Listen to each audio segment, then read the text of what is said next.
Bharatiya Janata party चिल्ला चिल्ला के कह रही है कि दिल्ली में कोई शराब घोटाला हो गया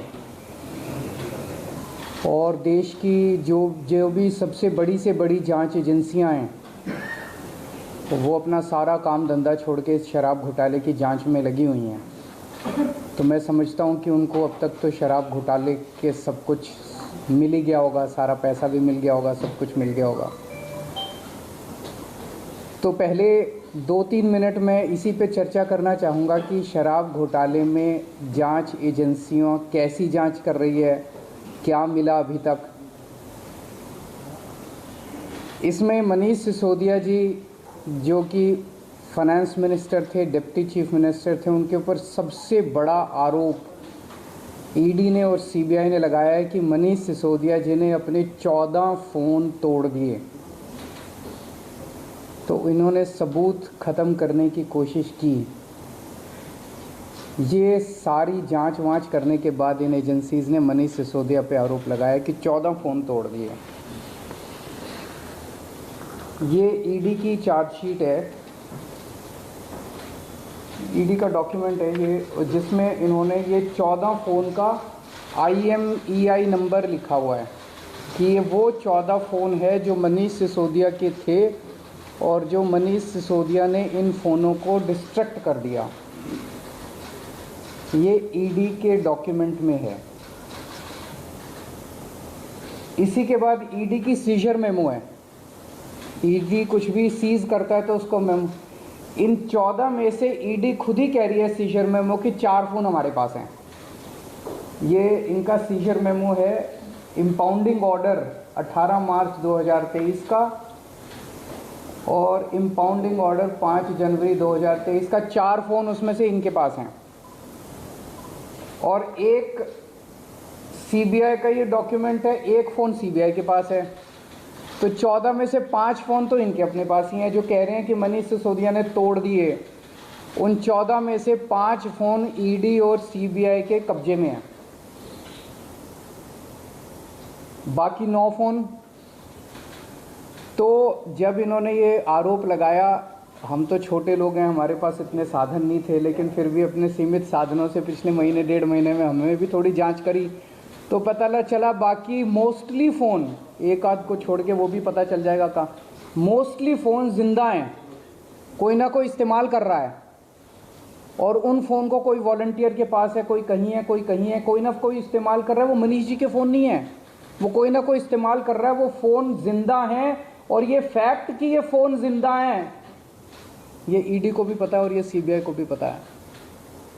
सो ईडी ने और सीबीआई ने झूठ बोल के ओथ पे, एफिडेविट पे कोर्ट को गुमराह किया और झूठा सबूत उन्होंने कोर्ट के सामने पेश किया, क्योंकि सच तो कुछ मिला नहीं, कुछ था ही नहीं, शराब घोटाला कुछ है ही नहीं, तो निकालें क्या।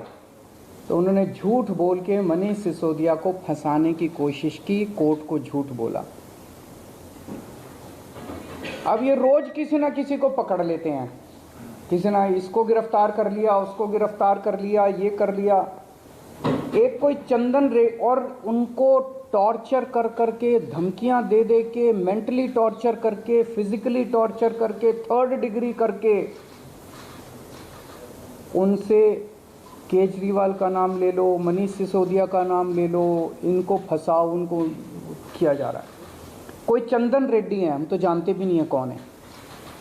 चंदन रेड्डी को इतना मारा, ये उसकी मेडिकल रिपोर्ट है। चंदन रेड्डी की मेडिकल रिपोर्ट में लिखा है, patient has alleged trauma to both ears and face by ED officers on 16 September 2022 एंड 17 सितंबर 2022। पेशेंट ने दोनों कानों पे और फेस पे ईडी ऑफिसर्स के द्वारा पिटाई हुई 16 सितंबर और 17 सितंबर को, ऐसा कहा। पेशेंट कंप्लेनिंग ऑफ,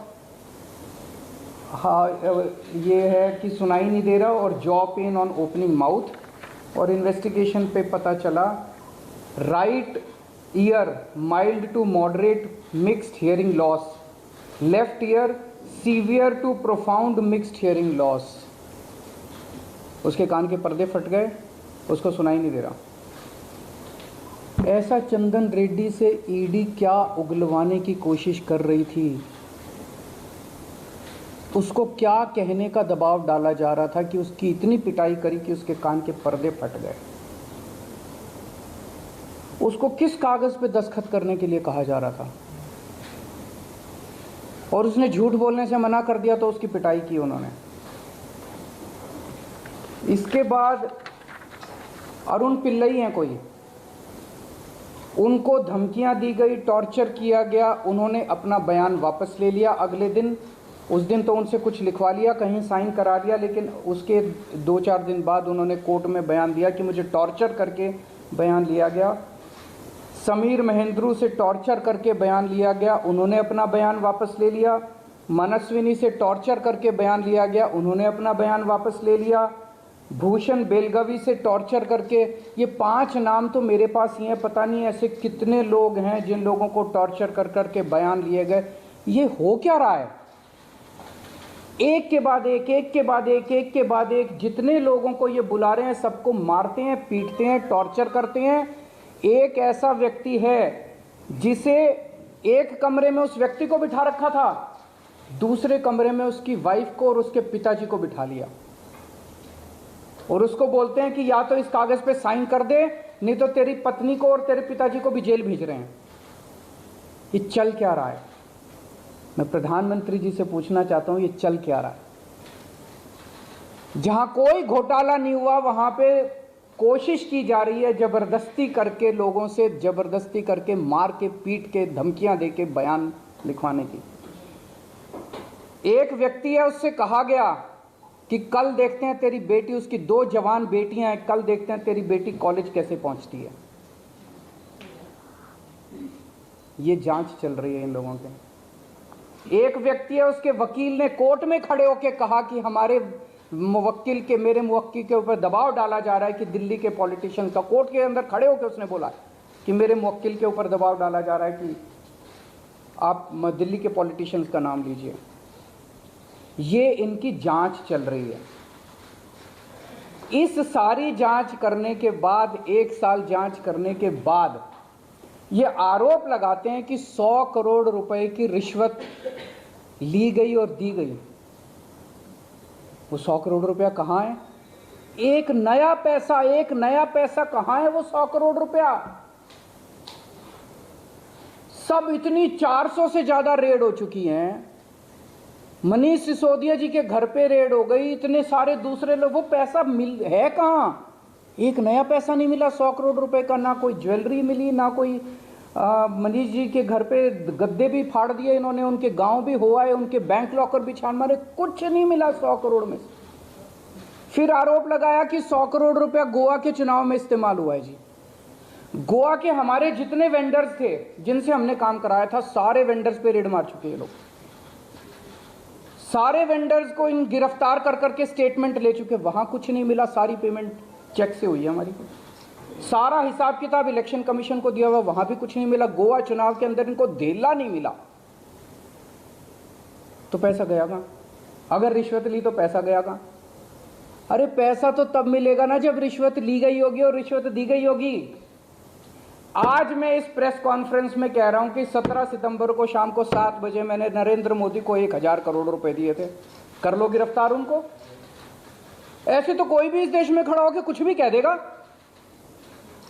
मैं कह रहा हूं कि नरेंद्र मोदी को 17 सितंबर की शाम को 7 बजे मैंने 1000 करोड़ रुपए दिए थे। गिरफ्तार करोगे इस बेसिस पे नरेंद्र मोदी को? भाई मेरे पास कुछ सबूत तो हो कहने का। कोई तो मैं कहूंगा भाई मेरे पास ये सबूत है, मैंने दिए थे। ऐसे ही कोई कुछ भी खड़ा होकर कह देगा और गिरफ्तार कर लोगे। 100 करोड़ रुपए दिए, 100 करोड़ रुपए दिए गोवा चुनाव। अरे कहां है सबूत? कोई सबूत नहीं। ये पॉलिसी इतनी शानदार पॉलिसी थी, ट्रांसपेरेंट पॉलिसी थी, जो भ्रष्टाचार खत्म कर देती पूरे के पूरे शराब सेक्टर में। ये इस बात से साबित होता है कि ये पॉलिसी जब पंजाब में लागू की गई, पूरी कॉपी पेस्ट पॉलिसी है, जब पंजाब में लागू की गई तो इस पॉलिसी से 50% रेवेन्यू 1 साल के अंदर बढ़ गया। 50% रेवेन्यू दिल्ली के अंदर इन्होंने लागू नहीं की, करने दी। पंजाब के अंदर इनकी चली नहीं, क्योंकि पंजाब एक फुल स्टेट है। तो मैं मोदी जी को कहना चाहता हूं, मोदी जी अगर केजरीवाल भ्रष्टाचारी है तो फिर इस दुनिया के अंदर कोई ईमानदार नहीं है। मुद्दा भ्रष्टाचार है ही नहीं, मुद्दा भ्रष्टाचार की जांच है ही नहीं, मुद्दा शराब घोटाला है ही नहीं। ऐसा शख्स देश का प्रधानमंत्री जो सर से लेकर पैर तक भ्रष्टाचार के अंदर डूबा हुआ है, उसके लिए भ्रष्टाचार मुद्दा कैसे हो सकता है? पिछले मार्च के आखिरी हफ्ते के अंदर मैंने इतने सारे असेंबली के अंदर इतने सारे गिनाए थे भ्रष्टाचार जो इन्होंने किए हैं, इतने भ्रष्टाचार गिनाए थे। इन्होंने तो मेरे को तभी कह दिया था उस दिन, जिस दिन असेंबली में मैंने स्पीच दी थी, शाम को संजय सिंह का मैसेज आया कि अरविंद जी अब अगला नंबर आपका है। कल सत्यपाल मलिक जी ने एक इंटरव्यू दिया, मैं वो सुन रहा था।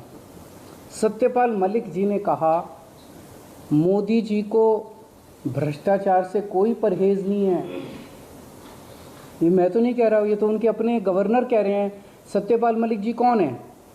सत्यपाल मलिक जी मोदी जी के बहुत खास लोगों में गिने जाते थे। उन्हें पहले उन्होंने जम्मू कश्मीर का गवर्नर बनाया, फिर उन्हें गोवा का गवर्नर बनाया, फिर उन्हें मेघालय का गवर्नर बनाया। उन्होंने कहा कि मेरे जो इंटरेक्शन हुए मोदी जी के साथ, उसमें पता चला है कि मोदी जी को भ्रष्टाचार से किसी तरह का परहेज नहीं है।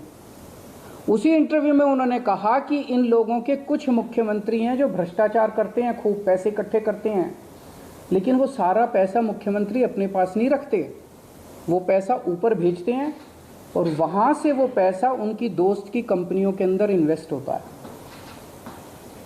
मैंने भी तो इसी तरह का कुछ कहा था अपने उसमें।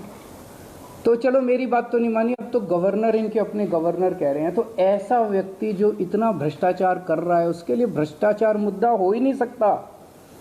उनके लिए भ्रष्टाचार मुद्दा थोड़ी है। तो फिर ये आम आदमी पार्टी के पीछे क्यों पड़े हैं? 75 साल के भारत के इतिहास में किसी एक पार्टी को इतनी बुरी तरह से टारगेट नहीं किया गया जिस तरह से आम आदमी पार्टी को ये लोग टारगेट कर रहे हैं। नंबर 2 को गिरफ्तार कर लिया, नंबर 3 को गिरफ्तार कर लिया, और उनको गिरफ्तार करने का तो मकसद इनका यही था कि मेरी गर्दन तक पहुंचना।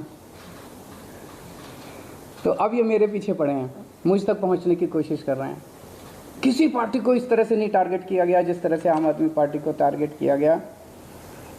उसका एक कारण है, वो कारण है कि 75 साल के बाद आम आदमी पार्टी ने इस देश को एक ऐसी उम्मीद दी है जो कि कोई पार्टी नहीं दे पाई। गुजरात के अंदर 30 साल से बीजेपी की सरकार है, उसमें 12 साल प्रधानमंत्री मोदी जी खुद वहाँ पे मुख्यमंत्री रहे।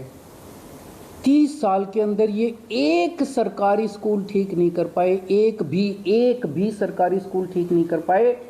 जब मोदी जी को फ़ोटो खिंचवाने के लिए सरकारी स्कूल में जाना था तो एक टेम्पोरेरी क्लास, एक टेंट के अंदर टेम्पोरेरी क्लास बनानी पड़ी इनको फ़ोटो खिंचवाने के लिए। फ़ोटो खिंचवाने लायक सरकारी स्कूल भी नहीं बना पाए। और 5 साल के अंदर दिल्ली के हमने सारे सरकारी स्कूलों का कायाकल्प कर दिया। 5 साल के अंदर हमने सारे सरकारी स्कूल ठीक कर दिए।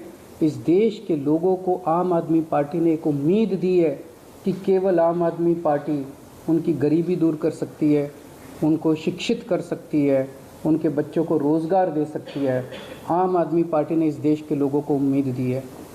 प्रधानमंत्री जी उस उम्मीद को कुचलना चाहते हैं। प्रधानमंत्री जी नहीं चाहते कि वो उम्मीद आगे बढ़े, क्योंकि अभी तक इन सारी पार्टियों को की मिलके जो लूट चल रही थी, अगर इनको स्कूल बनवाने पड़ गए, इनको अस्पताल बनवाने पड़ गए, तो उनको लूटने के लिए पैसे नहीं बचेगा। तो कल इन्होंने मेरे को बुलाया है, मैं जाऊंगा कल सीबीआई में। और मैं फिर से अंत में यही कहना चाहता हूं कि प्रधानमंत्री जी, अगर केजरीवाल चोर है, केजरीवाल भ्रष्टाचारी है, तो इस दुनिया में कोई ईमानदार नहीं है। क्या आपको आशंका है कि कल जब आप पूछताछ में जाएंगे तो गिरफ्तारी हो सकती है आपकी?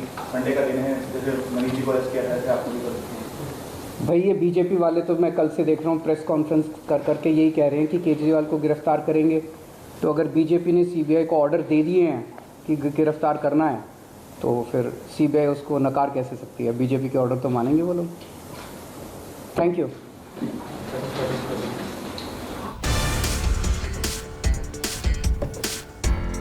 तो अरविंद केजरीवाल को सुन रहे थे आप। बड़ी बात उन्होंने कही है कि अगर अरविंद केजरीवाल चोर है, भ्रष्टाचारी है, तो दुनिया में कोई भी ईमानदार नहीं है।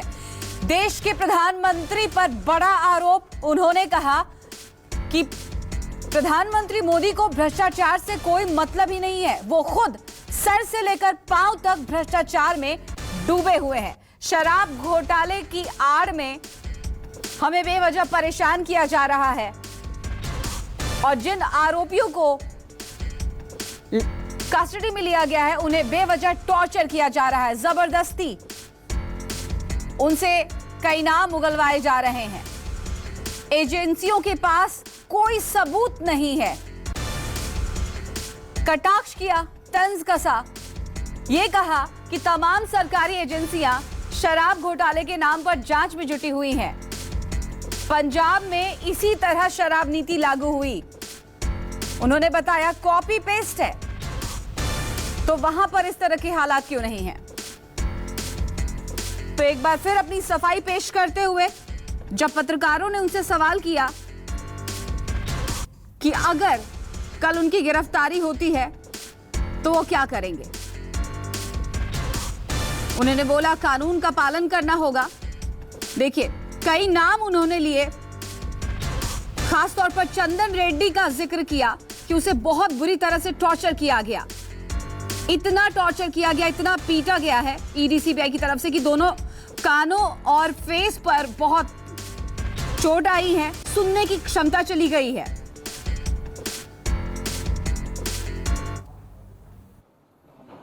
भारतीय जनता पार्टी चिल्ला चिल्ला के कह रही है कि दिल्ली में कोई शराब घोटाला हो गया और देश की जो भी सबसे बड़ी से बड़ी जांच एजेंसियां हैं वो अपना सारा काम धंधा छोड़ के इस शराब घोटाले की जांच में लगी हुई हैं। तो मैं समझता हूं कि उनको अब तक तो शराब घोटाले के सब कुछ मिल ही गया होगा, सारा पैसा भी मिल गया होगा, सब कुछ मिल गया होगा। तो पहले 2-3 मिनट में इसी पे चर्चा करना चाहूँगा कि शराब घोटाले में जांच एजेंसियां कैसी जांच कर रही है, क्या मिला अभी तक। इसमें मनीष सिसोदिया जी जो कि फाइनेंस मिनिस्टर थे, डिप्टी चीफ मिनिस्टर थे, उनके ऊपर सबसे बड़ा आरोप ईडी ने और सीबीआई ने लगाया है कि मनीष सिसोदिया जी ने अपने 14 फ़ोन तोड़ दिए। तो इन्होंने सबूत ख़त्म करने की कोशिश की। ये सारी जांच वांच करने के बाद इन एजेंसीज़ ने मनीष सिसोदिया पे आरोप लगाया कि 14 फ़ोन तोड़ दिए। ये ईडी की चार्जशीट है, ईडी का डॉक्यूमेंट है ये, जिसमें इन्होंने ये 14 फ़ोन सीजर मेमो को दिखाते हुए कि ईडी ने कौन कौन से चीजें सीज की है। उसमें मनीष सिसोदिया के फोन का जिक्र किया गया। उन्होंने कहा कि बेवजह कहा गया कि उनके पास 14 फोन थे। उन्होंने कहा कि 4-5 फोन तो ईडी के पास हैं और इन्होंने भी अपने स्तर से जांच कराई। तो कई ऐसे फोन से, मतलब ज्यादातर ऐसे फोन से जो फंक्शन में है, जो इस्तेमाल में है, किसी न किसी के नाम पे इश्यू हो गए हैं। तो लगातार अरविंद केजरीवाल कह रहे हैं कि शराब घोटाला मामले में सरकार को बेवजह परेशान किया जा रहा है, फंसाया जा रहा है। सीबीआई सारा काम छोड़कर शराब घोटाले में लगी हुई है। सिसोदिया के 14 में से 5 फोन एजेंसियों के पास हैं। इसी बीच एक और बड़ी खबर है, वो हम आपको बता दें। शराब घोटाले के मास्टरमाइंड है केजरीवाल। बीजेपी ने बड़ा आरोप लगाया। थोड़ी देर पहले गौरव भाटिया ने प्रेस कॉन्फ्रेंस किया बीजेपी की तरफ से और कहा किंग पिंग है शराब घोटाले मामले में अरविंद केजरीवाल। केजरीवाल पर गाज क्यों नहीं गिरनी चाहिए। जैसे जैसे जुड़ रही है कड़ी, पास आ रही है हथकड़ी। साफ तौर पर इशारा यह है कि जल्द ही अरविंद केजरीवाल शराब घोटाला मामले में गिरफ्तार किए जाएंगे। हालांकि इस तरह के कयास आम आदमी पार्टी की तरफ से भी लगाए जा रहे हैं, क्योंकि लगातार आरोप लगा रही है आम आदमी पार्टी की सरकार को बेवजह परेशान किया जा रहा है। जानबूझकर इस तरह की कार्रवाई हो रही है। निशाने पर है दिल्ली सरकार।